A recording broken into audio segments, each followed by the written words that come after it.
이렇게 살려고 평생 일한 건 아닌데 집이 있어도 가난해질 줄은 정말 몰랐네.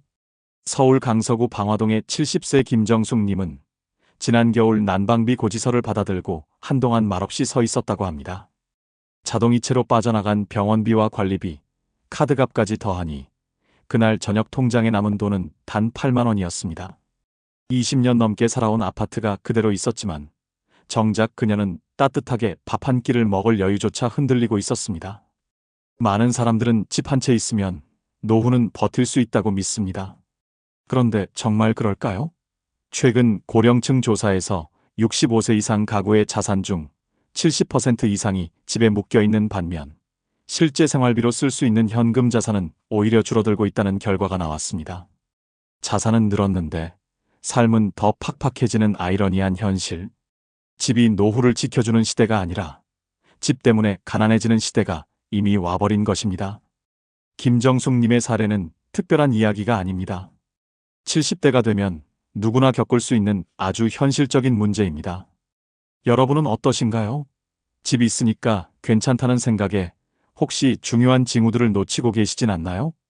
이야기를 시작하기 전에 구독과 좋아요, 알림 설정까지 꼭 부탁드립니다.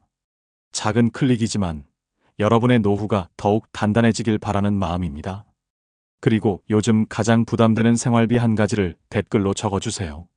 여러분의 경험이 다른 분들에게 큰 도움이 될 수 있습니다. 그러면 지금부터 자세히 이야기해 보겠습니다. 첫 번째로, 집이 있어도 가난해지는 70대의 가장 큰 원인은 소득이 끊긴 뒤에도 지출은 예전과 비슷하게 유지되는 생활 패턴에 있습니다. 은퇴 후에는 누구나 지출 구조를 완전히 다시 설계해야 하지만 실제로는 과거와 똑같은 방식으로 소비를 이어가며 생활비가 빠르게 무너지는 경우가 많습니다. 여러분은 혹시 은퇴 뒤 지출을 한 번이라도 전체적으로 재정비해 보신 적이 있으신가요? 앞서 말씀드렸던 70세 김정숙 님도 바로 이러한 문제를 겪고 계셨습니다. 김정숙 님은 남편과 함께 살던 시절의 소비 습관을 그대로 유지했습니다. 월 관리비, 건강식품 구입, 마트에서의 장보기, 지인들과의 모임 비용까지 은퇴 전과 다르지 않은 지출이 계속 이어졌던 것입니다. 김정숙 님은 어느 날 통장 내역을 살피다 작은 충격을 받았다고 합니다. 남편이 있을 때와 달리 수입은 거의 없는데 지출은 매달 일정하게 유지되고 있었기 때문입니다. 그날 김정숙 님은 혼잣말처럼 이렇게 말했습니다. 예전처럼 쓰고 있던 내 소득은 이미 사라졌는데. 통계청의 고령층 보고에 따르면 65세 이상 가구의 월 평균 소비 지출은 해마다 꾸준히 상승하고 있으며 은퇴 후에도 지출을 충분히 줄이지 못한 경우가 절반 이상이라고 합니다. 소득이 끊긴 뒤에도 비용이 늘어나는 구조가 이어지는 것은 생각보다 훨씬 많은 노년층이 겪고 있는 현실적인 문제입니다. 특히 김정숙 님처럼 건강이 약해지기 시작한 70대는 의료비 지출까지 더해져 생활이 더 빠르게 어려워지곤 합니다. 김정숙 님은 실제로 매달 병원비로만 20만 30만 원이 나가고 계절마다 관리비는 오히려 올라가는 상황이 반복되었습니다. 여기에 식비와 교통비까지 더하니 한 달 생활비가 100만 원을 훌쩍 넘었고 정작 월 고정소득은 국민연금으로 받는 약 80만 원이 전부였습니다. 결국 매달 마이너스 노후로 살게 된 셈입니다. 이런 상황을 해결하기 위해서는 은퇴 직후 반드시 생활 구조 재편을 해야 합니다.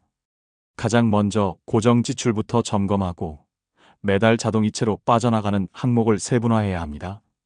외식 빈도를 줄이는 것처럼 작은 변화부터 시작해도 생활비는 충분히 줄일 수 있습니다. 실제로 김정숙 님도 자동이체되는 항목을 정리하고 마트 장보기를 절반으로 줄이자 한 달 지출이 약 25만 원 가까이 줄었다고 합니다. 하지만 이런 말씀을 드리면 많은 분들이 이렇게 반문하시곤 합니다. 아끼면 삶이 너무 답답해지지 않나요? 충분히 이해되는 고민입니다. 그러나 지출 구조를 정리하는 것은 절약을 위해 고생하라는 의미가 아니라 필요하지 않은 지출을 덜어내고 노후를 지키기 위한 최소한의 장치입니다. 작은 항목 몇 개만 재조정해도 삶의 여유가 생기고 실제로는 심리적인 부담도 크게 줄어듭니다. 결국 김정숙 님이 배운 교훈은 단순했습니다. 소득이 사라진 만큼 지출도 새롭게 만들어가야 한다. 노후의 빈곤은 하루아침에 생기지 않습니다. 예전처럼 쓰는 작은 습관들이 쌓여 어느 순간 생활을 무너뜨릴 뿐입니다. 지금 자신의 지출을 한번 정리해보는 것, 그것이 빈곤을 막는 첫 번째 지혜입니다. 두 번째로, 집이 있어도 가난해지는 가장 큰 이유는 전 재산이 집 한 채에만 묶여 있다는 점입니다. 겉으로는 자산이 있어 보이지만 정작 생활비로 사용할 수 있는 돈은 거의 없는 상태. 이렇게 유동성이 없는 자산 구조는 노후를 가장 빠르게 흔드는 치명적인 위험 요소입니다. 여러분도 혹시 집값은 오르니 괜찮다고만 생각하고 계시진 않나요? 앞서 잠시 언급했던 70세 김정숙 님도 바로 이런 문제에 놓여 있었습니다. 김정숙 님이 사는 강서구의 오래된 아파트는 시세가 조금씩 오르고 있었지만 그것이 생활의 여유로 이어지지는 않았습니다. 매달 나가는 관리비와 유지비는 오히려 더 늘어났고 아파트 외벽 보수 비용까지 분담해야 하는 상황이 반복되면서 부담은 더 커졌습니다. 어느 날 김정숙 님은 할 수 없이 딸과 통화를 하며 이렇게 말했었다고 합니다. 집값은 오른다는데 정작 나는 돈이 없네. 딸은 잠시 침묵하다가 조심스레 이렇게 대답했다고 합니다.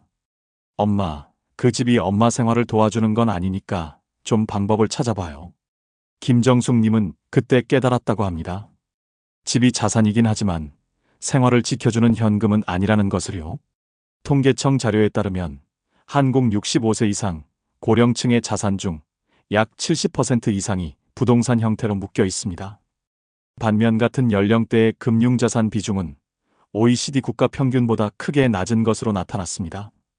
겉으로는 부자처럼 보이지만 실제로는 생활에 쓸 수 있는 돈이 부족한 하우스 푸어 상태인 노년층이 매우 많다는 뜻입니다. 이 구조의 문제는 단순히 생활비 부족에 그치지 않습니다. 유지비 자체가 이미 부담입니다. 오래된 아파트일수록 관리비가 점점 높아지고 승강기 교체나 배관 공사 같은 대규모 수리비가 입주자들에게 돌아오기 때문입니다. 김정숙 님도 이런 상황을 여러 번 겪었습니다.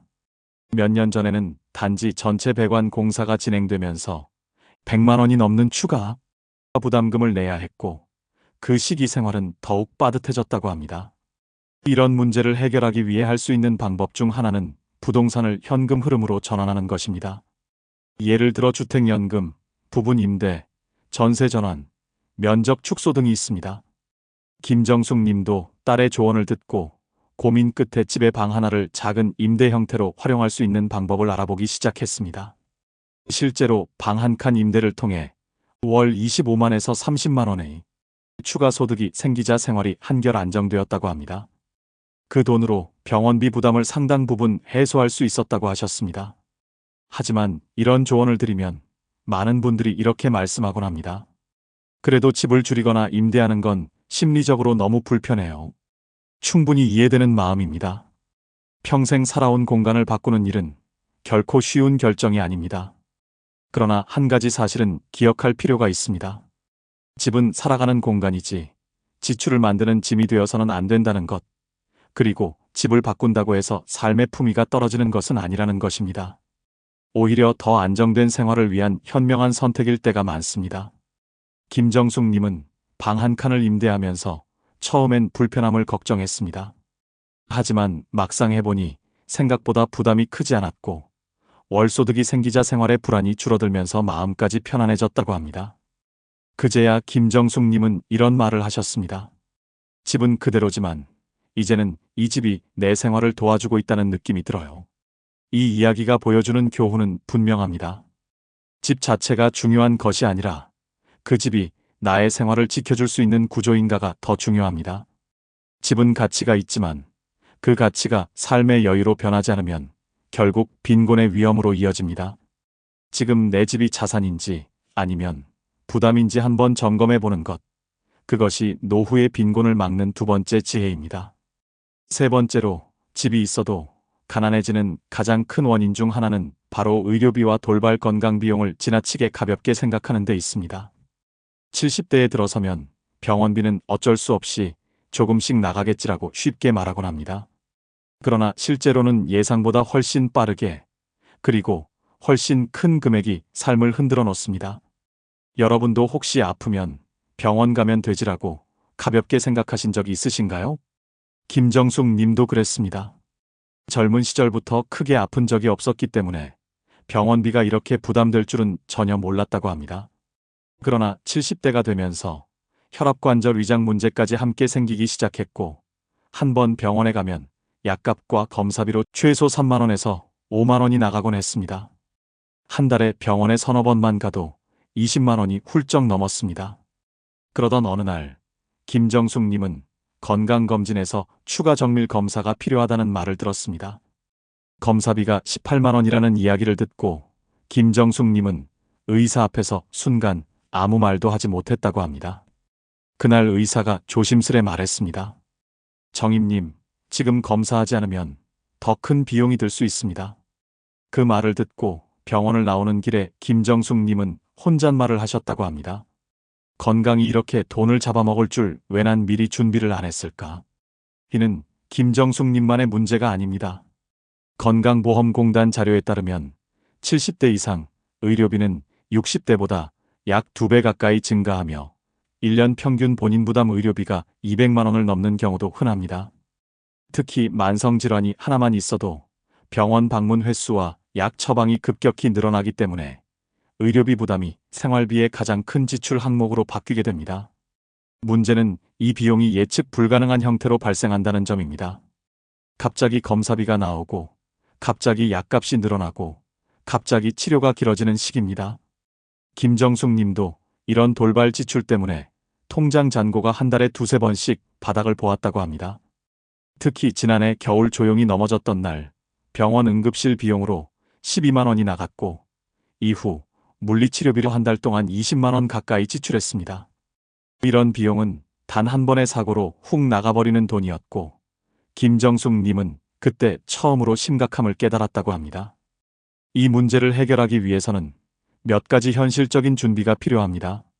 첫 번째는 정기검진을 미루지 않는 것입니다.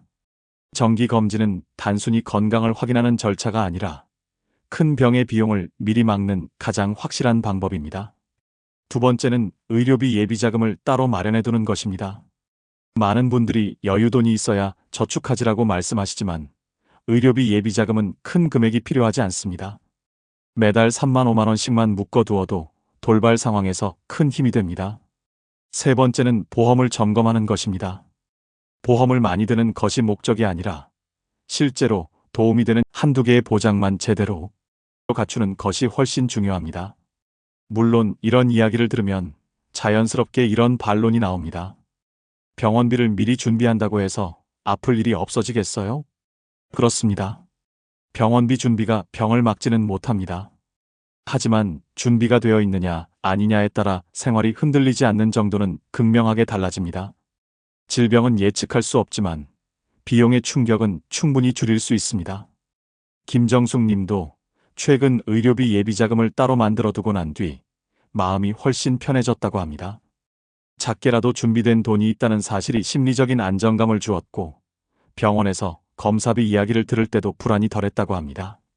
김정숙 님은 이렇게 이야기했습니다. 돈이 있어야 마음이 편한 게 아니라 준비가 되어 있어야 마음이 편하다는 걸 알겠어요. 이 이야기가 전하는 교훈은 단순하지만 매우 중요합니다.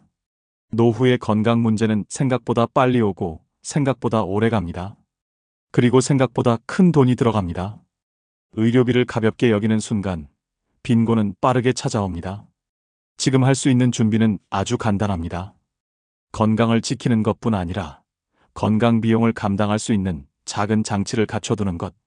이것이 집이 있어도 가난해지는 것을 막는 세 번째 지혜입니다.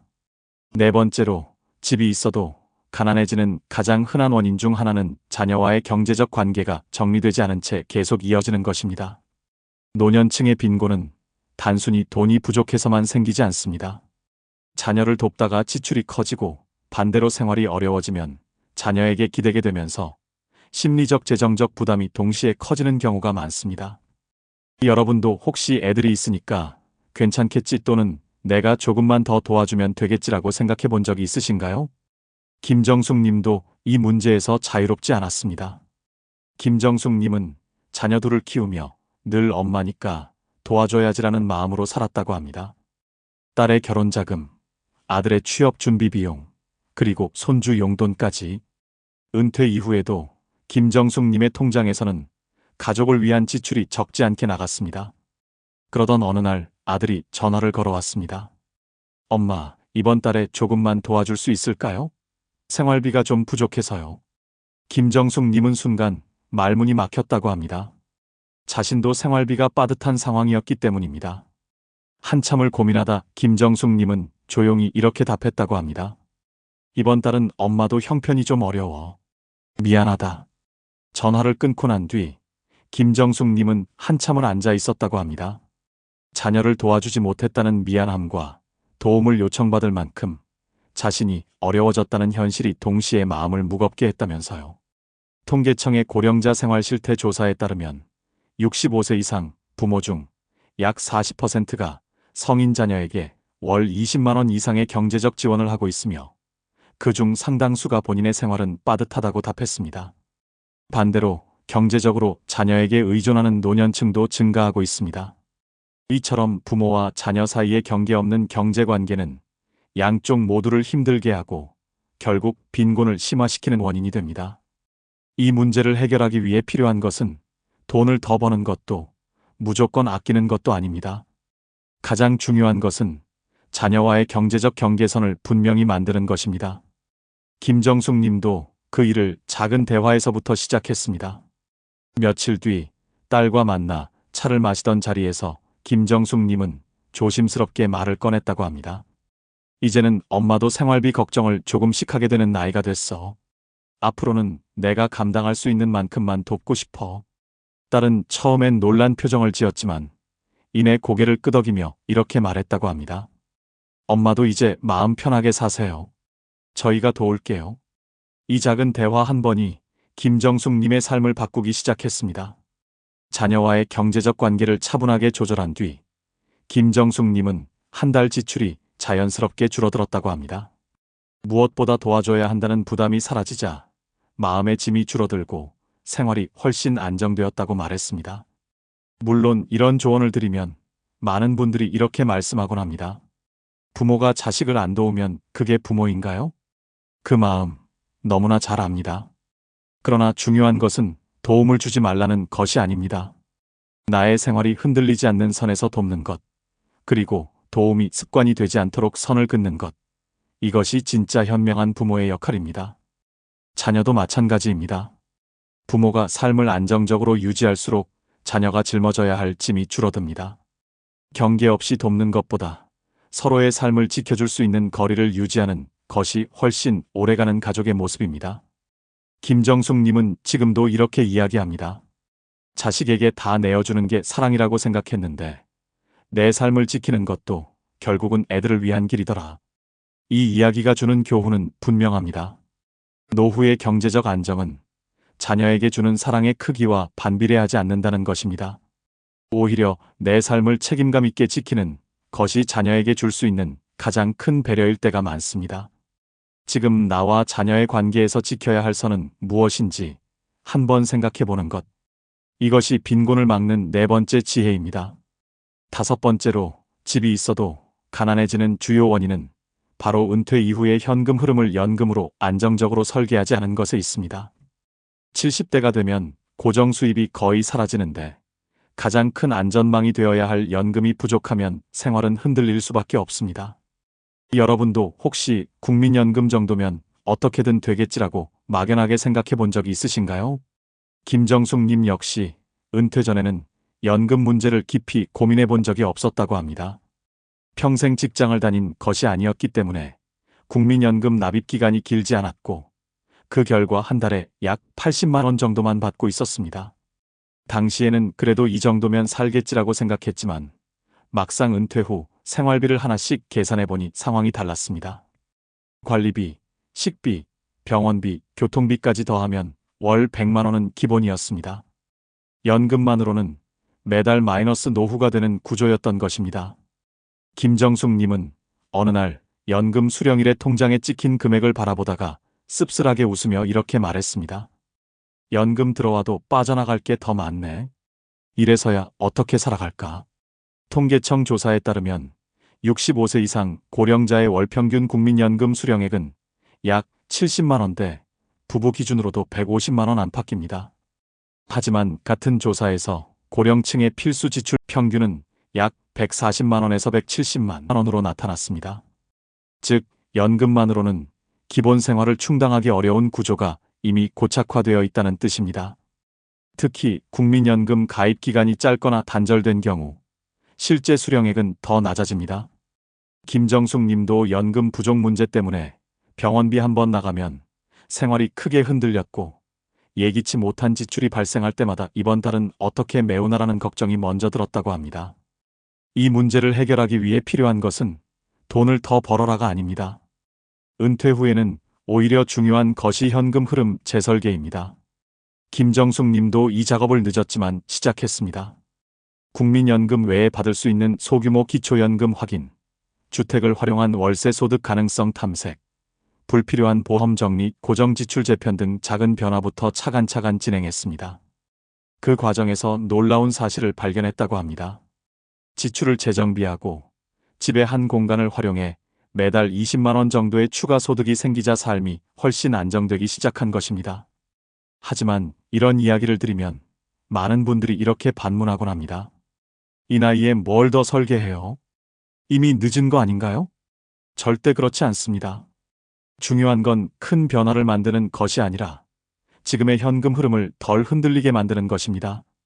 작은 월세 소득, 기초연금 확인, 필요 없는 보험 하나 정리하는 것만으로도 매달 10만 원에서 30만 원의 차이가 날 수 있습니다. 노후에는 큰 돈이 아니라 꾸준히 들어오는 작은 돈이 삶을 지키는 힘이 됩니다. 김정숙 님도 재정비 이후 이렇게 말했습니다. 큰 돈은 없어도 매달 들어오는 돈이 안정되니까 마음이 살더라. 이 말이 보여주는 교훈은 단순합니다. 노후의 빈곤은 돈의 부족보다 흐름의 부족에서 시작됩니다. 연금은 적어도 현금 흐름은 충분히 만들 수 있습니다. 지금 내 월 수입과 월 지출의 균형을 다시 그려보는 것. 그것이 집이 있어도 가난해지는 것을 막는 5번째 지혜입니다. 6번째로, 집이 있어도 가난해지는 가장 위험한 원인은 사회적 관계가 끊기면서 생기는 외로움입니다.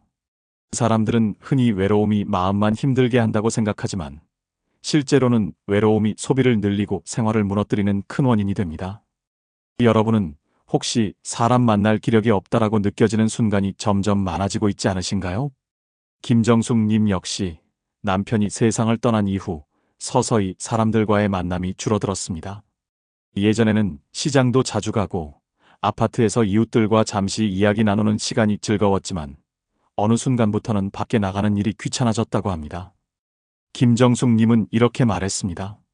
괜히 나가면 돈 쓸까 싶어서 그냥 집에만 있어요. 하지만 집에 머무는 시간이 늘어날수록 문제는 오히려 커졌습니다. 한 번에 장을 많이 보기 어려워 배달 음식을 시키는 횟수가 늘었고 작은 심심풀이로 홈쇼핑을 보다 충동구매하는 일이 잦아졌습니다. 외로운 시간을 달래기 위해 불필요한 물건을 사게 되는 전형적인 패턴이었습니다. 김정숙 님은 어느 날 식탁 위에 쌓인 건강식품 상자를 바라보다 조용히 중얼거렸다고 합니다. 이게 다 왜 필요했을까? 마음이 허하니까 산 건데. 통계청의 조사에서도 70대 이상의 고령층이 느끼는 가장 큰 어려움은 경제 문제가 아니라 사회적 고립이라는 결과가 나온 바 있습니다. 그리고 사회적 고립을 경험한 노인의 월 평균 지출은 약 15에서 25%까지 증가하는 경향을 보인다는 연구도 있습니다. 외로움은 소리를 내지 않지만 지갑부터 서서히 무너뜨리는 셈입니다.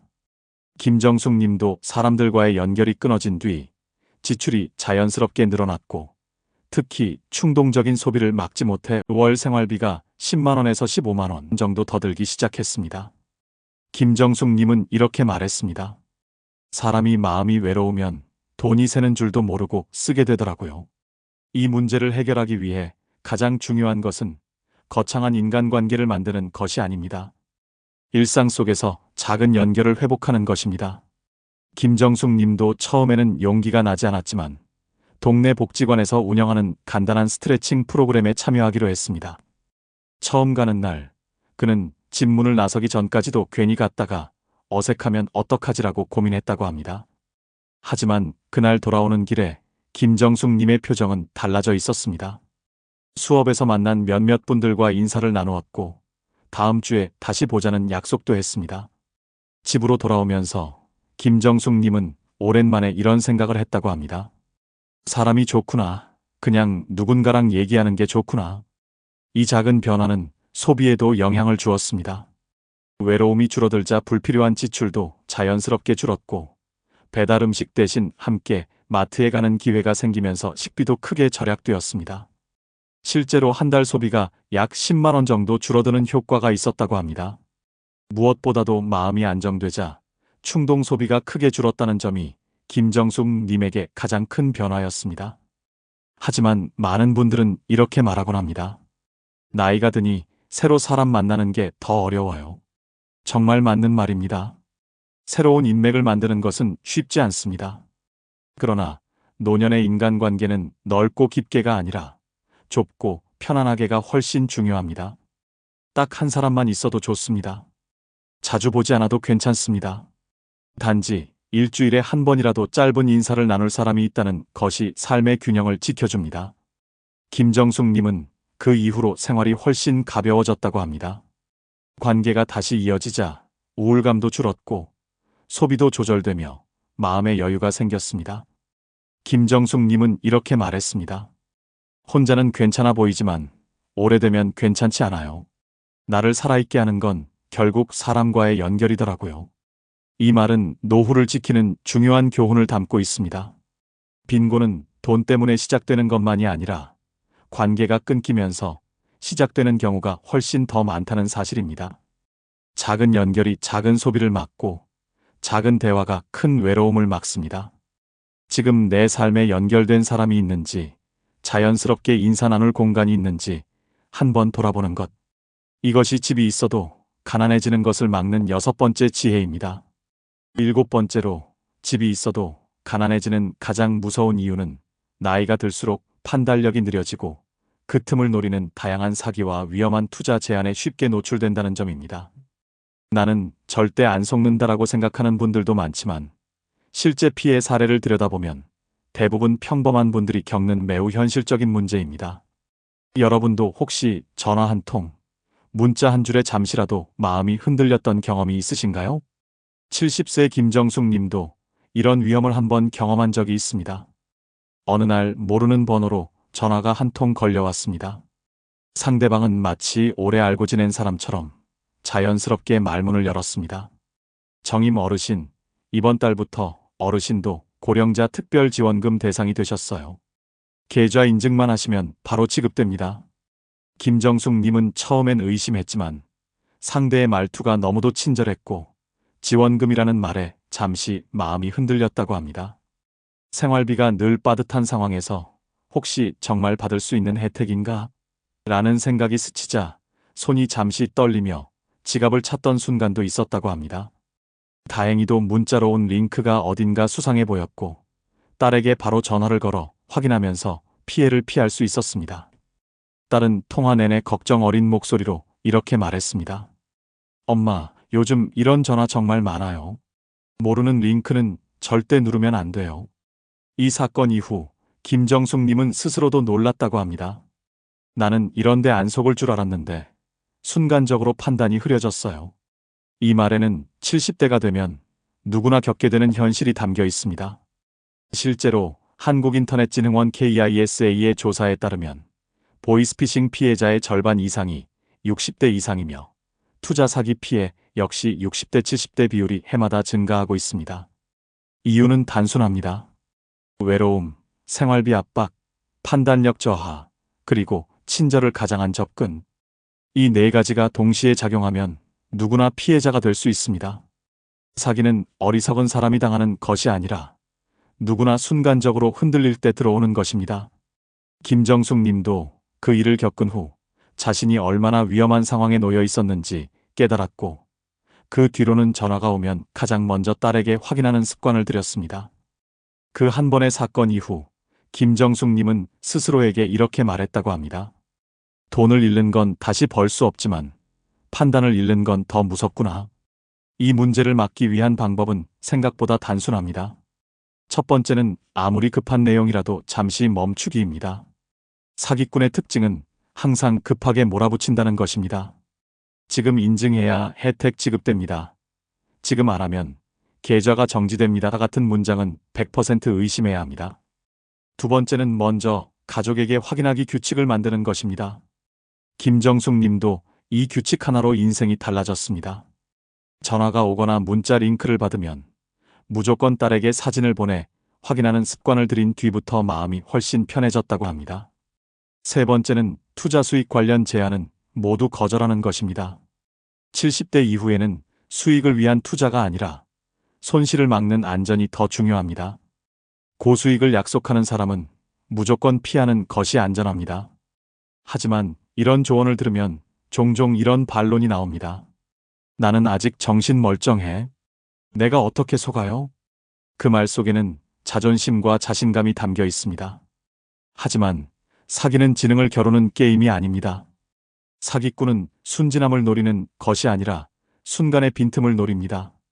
힘들고 외로운 날, 병원에서 돌아와 지친 날, 통장 잔고가 너무 적은 날. 그런 날에 걸려오는 전화 한 통이 사람을 무너뜨리곤 합니다. 김정숙 님은 이렇게 말했습니다. 사기꾼이 무서운 게 아니라 내 마음이 약해지는 순간이 무서운 거예요. 이 말에는 노후의 중요한 교훈이 담겨 있습니다. 돈을 지키는 것은 기술이나 지식이 아니라 파고드는 순간을 막는 장치를 만드는 것입니다. 지금부터라도 잠시 멈추기, 가족에게 먼저 확인하기, 투자 제한 거절하기 이 세 가지만 지켜도 노후의 자산을 지키는 데 큰 도움이 됩니다. 집이 있어도 가난해지는 이유 중 상당수는 사기와 판단의 실수로 인해 생깁니다. 준비되지 않은 순간이 가장 위험합니다. 지금 내 삶에 이 세 가지 장치가 있는지 점검해 보는 것. 이것이 노후 빈곤을 막는 7번째 지혜입니다. 8번째로, 집이 있어도 가난해지는 가장 흔한 이유는 은퇴 후에도 고정 지출을 과거와 똑같이 유지하는 것입니다.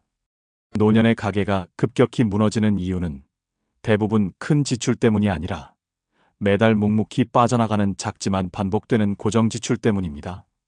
여러분도 혹시 자동이체로 빠져나가는 금액을 최근에 한 번이라도 확인해 보신 적이 있으신가요? 70세 김정숙 님 역시 이 문제에서 자유롭지 않았습니다. 관리비, 통신비, 보험료, 건강식품 구독료 같은 항목들이 매달 빠져나가고 있었습니다. 그 중에는 남편이 살아있을 때 가입했던 보험도 있었고 누군가의 권유로 들었지만 정확히 어떤 보장인지도 모르는 상품도 있었습니다. 김정숙 님은 어느 날 은행에서 통장을 정리하다가 숫자들을 보고 놀랐습니다. 이게 다 뭐지, 내가 이렇게 많이 내고 있었나? 자동이체 항목만 합쳐도 한 달에 28만 원이 넘고 관리비까지 더하면 40만 원 이상이 생각할 틈도 없이 빠져나가고 있었습니다. 김정숙 님은 혼잣말로 이렇게 말했습니다. 돈이 새는 게 아니라 알아주지도 않고 그냥 나가고 있었네. 통계청의 고령층 보고에 따르면 65세 이상 고정 지출 중 보험료와 통신비 지출 비중이 전체 소비의 20%를 넘는 경우가 흔하며 아무런 점검 없이 과거의 습관대로 유지해 지출을 줄이지 못하는 비율이 매우 높다고 합니다. 특히 보험은 중복 가입이 많은 품목이며 실제로 필요한 보장이 아닌데도 해지하지 못해 돈을 묶어두는 사례가 많습니다. 김정숙 님도 보험이 4건이나 있었지만 실제로 도움이 되는 보장은 한두 개뿐이었습니다. 통신비는 2만 원이면 충분한 요금제를 쓰면서도 5만 원대 요금을 계속 유지하고 있었고 건강식품은 먹으면 좋겠지라는 막연한 생각으로 계속 구입하고 있었습니다. 이런 지출들이 쌓이니 매달 10만 원에서 15만 원 정도가 쓸 필요가 없는 지출로 빠져나가고 있었습니다. 이 문제를 해결하기 위한 방법은 의외로 단순합니다. 첫 번째, 자동이체 항목을 모두 정리하는 것입니다. 한 항목씩 정리해보면 이걸 왜 유지하고 있었지? 라는 지출이 반드시 발견됩니다. 두 번째, 보험은 1개에서 2개의 실질적 보장만 남기고 나머지는 정리하는 것이 효과적입니다. 암 내 심장 등 큰 질환 보장이 있다면 작은 보장 상품은 굳이 유지할 필요가 없습니다. 세 번째, 통신비는 시니어 요금제만 이용해도 월 2만 원에서 3만 원 절약됩니다. 네 번째, 관리비는 사용량 조절만으로도 상당 부분 절약이 가능합니다. 김정숙 님도 이 과정을 하나씩 해나가기 시작했습니다. 보험 4개 중 2개를 해지했고 통신비를 시니어 요금제로 변경했습니다. 건강식품은 필요한 한두 가지로 줄였습니다. 그 결과 한 달에 약 14만 원의 고정 지출이 줄었습니다. 그 돈은 다시 의료비 예비자금과 생활비로 이어졌고 김정숙님은 매달 적자가 나던 구조를 점차 균형으로 되돌릴 수 있었습니다. 하지만 이런 조언을 드리면 많은 분들이 이렇게 반문하곤 합니다. 이거 다 줄이면 혹시 나중에 아픈데 보장이 안 될까봐 걱정돼요. 이 걱정은 너무나 이해됩니다. 그러나 중요한 사실이 하나 있습니다. 보험은 많다고 안전해지는 것이 아니라 필요한 보장만 정확히 갖고 있는 것이 안전을 지키는 방법입니다. 중복 보장이나 의미 없는 상품은 돈만 묶어두고 정작 필요할 때 도움이 되지 않습니다. 또 이런 말씀도 종종 하십니다. 몇만 원 줄인다고 뭐가 크게 달라지나요? 그러나 노후의 가계는 10,000원, 20,000원이 모여 한 달 10만 원, 1년에 120만 원이 되는 구조입니다. 작은 절약이 아니라 구조의 변화가 빈곤을 막는 핵심입니다. 김정숙님은 지출을 재정비한 뒤 늘 이런 말을 합니다. 돈이 더 생긴 건 아니지만 새어나가는 걸 막으니까 마음이 편해졌어요. 이 말에는 노후의 중요한 교훈이 담겨 있습니다. 빈곤은 돈이 부족해서가 아니라 지출을 관리할 힘이 떨어져서 시작됩니다. 지금 내 고정 지출이 과거와 동일하게 유지되고 있다면 지금이 바로 바꿔야 할 때입니다. 고정 지출을 재정비하는 것, 그것이 집이 있어도 가난해지는 것을 막는 8번째 지혜입니다. 9번째로 집이 있어도 가난해지는 큰 이유는 삶을 단순화하지 못한 채 지나치게 많은 물건과 관계, 지출을 그대로 유지하는 생활 방식에 있습니다. 나이가 들수록 필요한 것은 줄어드는데 버리지 못한 것들은 오히려 늘어만 갑니다. 물건, 약속, 인간관계, 지출까지 이 정리되지 않은 삶이 생각보다 많은 돈과 에너지를 소모합니다. 여러분도 혹시 언젠가 쓰겠지라는 이유로 버리지 못한 물건들이 집안에 꽉 차 있지는 않으신가요? 70세 김정숙님의 집도 비슷했습니다. 서랍을 조금만 열어봐도 한 번 쓰고 말았던 건강식품, 사용하지 않는 주방도구, 필요 없는 옷, 쓰지 않는 화장품 등이 가득했습니다. 남편이 있었을 때부터 모아두었던 서류 박스들도 손뗄 엄두가 나지 않아 거실 한쪽에 그대로 쌓여 있었습니다. 김정숙님은 어느 날 그 상자들을 바라보다 이렇게 말했습니다. 이 많은 것들이 다 내 돈이었는데 지금은 짐이 되어버렸네. 문제는 공간만 차지하는 것이 아니었습니다. 물건이 많다 보니 방 정리가 어려워져 청소 서비스 비용을 한번 부르게 되었고 오래된 가전제품을 계속 유지하면서 전기세도 높게 나왔습니다. 게다가 물건이 많으면 집안에서 어디에 뭐가 있는지 파악하기 어려워 이미 가지고 있는 물건을 또다시 사는 일이 반복되기도 했습니다. 김정숙님은 한 번은 장을 보고 돌아와서야 집안에 동일한 식용유가 2통이나 있었다는 사실을 발견하고 부끄럽고 허탈한 마음이 들었다고 했습니다. 통계청 자료에 따르면 고령층의 불필요한 중복 구매는 정리되지 않은 생활환경과 강하게 연관되어 있으며 특히 70대는 물건을 버리는 심리적 허들이 높아 불필요한 지출을 반복하는 경향이 있습니다. 또 한 연구에서는 생활 공간이 정리된 노년층이 지출이 평균 1218% 감소했다는 결과도 있습니다. 정리되지 않은 삶이 실제로 돈을 세게 하는 구조를 만드는 것입니다. 김정숙 님도 집안에 물건이 많다 보니 스트레스를 느끼고 그 스트레스를 달래기 위해 작은 소비를 반복하는 일이 잦아졌습니다. 어느 날 장롱을 정리하다 너무 오래된 옷더미를 보면서 김정숙 님은 혼잣말로 이렇게 중얼거렸다고 합니다. 버릴 줄 모르면 돈이 새어나가는 것도 못 막는구나. 이 문제를 해결하는 방법은 생각보다 단순합니다. 삶을 단순화하면 지출도 자연스럽게 단순해집니다. 김정숙 님도 작은 공간부터 정리하기 시작했습니다. 우선 주방에 사용하지 않는 도구를 정리했고 서랍 속 건강식품과 미개봉 물건들을 정리했습니다. 그 과정에서 있는 줄 몰랐던 물건들이 많이 나왔고 아무 생각 없이 반복적으로 구매했던 소비 습관을 스스로 깨닫게 되었습니다. 정리 후 김정숙 님의 변화는 생각보다 컸습니다. 물건이 줄어드니 집안이 밝아졌고 집안일이 쉬워지면서 심심해서 사는 소비가 줄었습니다. 한 달 식비도 5만 원 가까이 줄었고 중복 구매가 사라지면서 생활비 전반이 안정되었습니다. 무엇보다 공간이 정리되자 마음도 가벼워졌습니다. 김정숙님은 이렇게 말했습니다. 물건을 정리하는 게 아니라 내 삶을 정리하는 기분이었어요. 하지만 많은 분들이 이런 질문을 던지곤 합니다. 나이 들어서 뭘 또 새로 정리해요? 그냥 있는 대로 살면 되죠. 물론 있는 그대로 살아도 됩니다. 그러나 중요한 것은 나쁜 지출 구조는 저절로 사라지지 않는다는 점입니다. 정리되지 않은 물건은 혼돈을 만들고, 혼돈은 소비를 만들고, 소비는 빈곤으로 이어집니다. 단순히 공간이 지저분한 문제가 아니라 재정이 흔들리는 구조적 원인입니다. 또 어떤 분은 이렇게 말하십니다. 정리는 하고 싶은데 어디서부터 손대야 할지 모르겠어요. 이럴 때는 큰 공간부터가 아니라 작은 서랍 하나부터 시작하면 됩니다. 작은 성공의 경험이 생기면 그 다음 공간도 쉽게 정리할 수 있습니다. 김정숙님은 지금 이렇게 이야기합니다. 정리하는데 시간이 조금 걸렸지만 지금은 숨 쉬는 것부터 달라요. 마음이 가벼우니까 소비도 줄더라고요. 이 말에는 노후의 중요한 교훈이 담겨 있습니다. 노후의 빈곤은 돈이 부족해서가 아니라 정리되지 않은 삶이 불필요한 지출을 반복하게 만들기 때문에 생기는 경우가 많습니다. 삶을 단순하게 만들수록 돈은 새지 않고 마음은 가벼워집니다. 지금 내 집안에 불필요한 것 한 가지를 정리해보는 것. 그것이 집이 있어도 가난해지는 것을 막는 9번째 지혜입니다. 10번째로 집이 있어도 가난해지는 가장 본질적인 이유는 건강, 재정, 관계가 조금씩 무너지는 것을 방치한 채 준비 없이 70대에 이르는 것입니다. 어느 하나만 무너져도 삶이 흔들리지만 문제는 이 세 가지가 한 번에 무너지는 것이 아니라 천천히, 조용히, 그리고 누적되며 다가온다는 사실입니다. 여러분도 혹시 최근 몇 년 동안 괜찮겠지 하며 미뤄온 것들이 쌓여 있지는 않나요?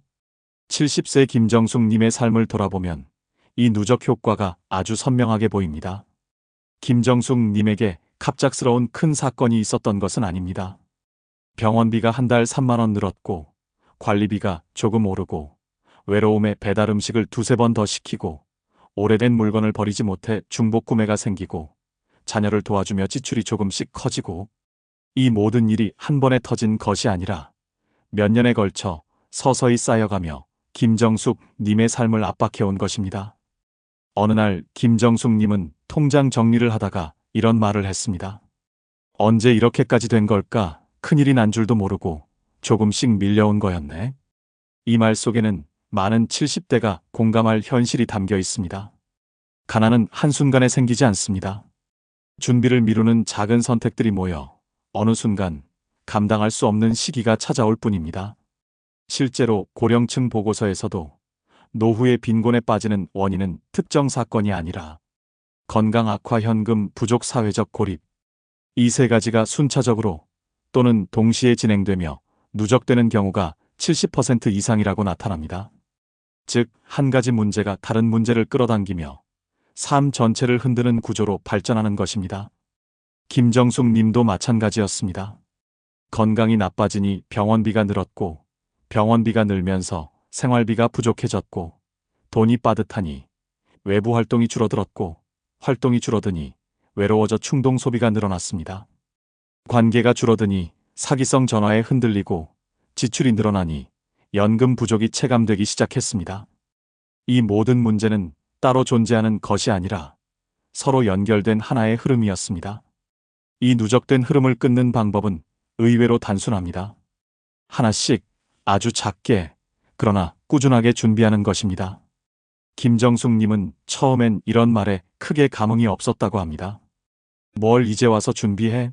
라는 생각이 들었다고 하죠. 하지만 어느 날 딸이 이렇게 말했습니다. 엄마, 지금 준비하면 늦은 노후가 되는 게 아니라 늦어도 바뀌는 노후가 되는 거예요. 그 한마디가 김정숙 님의 마음을 움직였습니다. 그 이후 김정숙 님은 세 가지 준비만 꾸준히 하기 시작했습니다. 첫 번째, 건강 준비. 매달 약속처럼 기본 검사를 받고 병원비 예비 자금을 따로 모았습니다. 두 번째, 재정 준비. 고정 지출을 줄이고 월 20에서 30만 원의 안정 소득 구조를 만들었습니다. 세 번째, 관계 준비. 한 달에 한 번이든 일주일에 한 번이든 사람들과 만나며 외로움을 줄였습니다. 놀라운 점은 이 세 가지가 서로 연결되면서 건강이 안정되니 병원비가 줄고, 병원비가 줄어 재정이 안정되고, 재정이 안정되니 외부 활동이 늘고, 활동이 늘어나 관계가 회복되고, 관계가 회복되니 충동 소비가 줄고, 삶이 선순환으로 넘어가기 시작했다는 것입니다. 하지만 많은 분들은 이렇게 반문합니다. 이 나이에 무슨 변화가 있어요? 이미 늦었잖아요. 하지만 진실은 정반대입니다. 노후는 몇 살에 무엇을 시작했느냐가 아니라 오늘 하루라도 더 나은 방향으로 바꾸는가에 달려 있습니다. 노년의 삶은 하루가 1년이 되고 한 달이 5년이 되는 만큼 작은 변화도 큰 변화를 만듭니다. 김정숙님은 요즘도 이렇게 말합니다. 집이 나를 지켜주는 게 아니더라고요. 준비가 나를 지켜주는 거였어요. 이 말에는 노후의 핵심 교훈이 담겨 있습니다. 가난을 막는 힘은 돈의 크기가 아니라 준비의 꾸준함입니다. 집이 있다고 안심할 수 없는 시대일수록 건강재정 관계에 작은 준비를 쌓아가는 것이야말로 빈곤을 막는 10번째 지혜입니다. 지금까지 우리는 집이 있어도 가난해지는 70대의 10가지 특징을 함께 살펴봤습니다. 하나하나의 문제가 별것 없어 보일 수도 있지만 실제로는 이 작은 문제들이 오랜 시간 쌓이면서 삶 전체를 흔드는 위험으로 이어진다는 사실을 알 수 있었습니다. 김정숙님의 이야기는 어떤 극적인 사건이 아니라 아주 현실적인 일상의 흐름 속에서 빈곤이 만들어지는 과정을 보여주었습니다. 지출을 예전처럼 유지하고 의료비를 가볍게 생각하고 자녀와의 경계가 흐려지고 관계가 끊기고 사기에 흔들리고 고정 지출을 방치하고 삶을 단순화하지 못하고 무엇보다 건강재정관계 준비를 조금씩 미뤄온 결과가 지금의 불안한 노후로 이어졌던 것입니다. 하지만 또 한 가지 중요한 사실도 있었습니다. 빈곤이 서서히 찾아왔다면 회복도 서서히 시작할 수 있다는 점입니다. 김정숙 님이 그랬던 것처럼 말입니다. 지출 구조를 정리하고 작은 소득원을 만들고 사람들과 다시 연결되고 불필요한 물건과 지출을 정리하며 건강관리와 예비자금을 마련하는 작은 변화들이 모여 삶의 흐름을 바꿔놓았습니다. 거창한 목표가 아니라 아주 작고 꾸준한 준비가 노후를 지켜주는 힘이 된 것입니다. 노년의 삶은 어느 날 갑자기 좋아지지도 어느 날 갑자기 나빠지지도 않습니다. 삶은 우리가 어떻게 쌓아가는가에 따라 천천히 달라집니다. 지금 이 영상을 보고 계신 여러분도 아마 김정숙 님과 비슷한 생각을 마음속에 품고 계실지 모릅니다. 내 상황도 조금씩 무너지고 있는 건 아닐까? 그렇다면 오늘 이 순간이 바로 출발점이 될 수 있습니다. 지금부터라도 한 가지씩만 바꾸면 됩니다. 고정 지출을 점검하고 관계를 조금 넓히고 불필요한 물건을 하나 정리하고 건강 비용을 대비하고 자녀와의 경제적 경계선을 부드럽게 만들고 이 작은 선택들이 쌓이면 1년 후의 삶은 지금과 분명 달라져 있습니다. 여러분은 혼자가 아닙니다. 그리고 변화는 절대 늦지 않았습니다. 지금 삶을 다시 정돈하는 그 용기가 앞으로 남은 삶을 지켜주는 가장 큰 자산이 될 것입니다. 이 영상을 통해 여러분의 노후가 조금이라도 더 따뜻하고 안정적인 방향으로 나아가길 진심으로 바랍니다. 이야기를 마치기 전에 부탁드립니다. 구독과 좋아요, 알림 설정을 눌러주시면 여러분의 노후 준비에 작은 행운과 좋은 기운이 찾아오기를 진심으로 바라는 마음을 함께 담겠습니다. 그리고 요즘 가장 부담되는 생활비 한 가지를 댓글로 적어주세요. 여러분의 경험이 다른 분들에게 큰 도움이 됩니다. 여러분의 남은 삶이 언제나 건강하고 단단하길 바랍니다. 고맙습니다.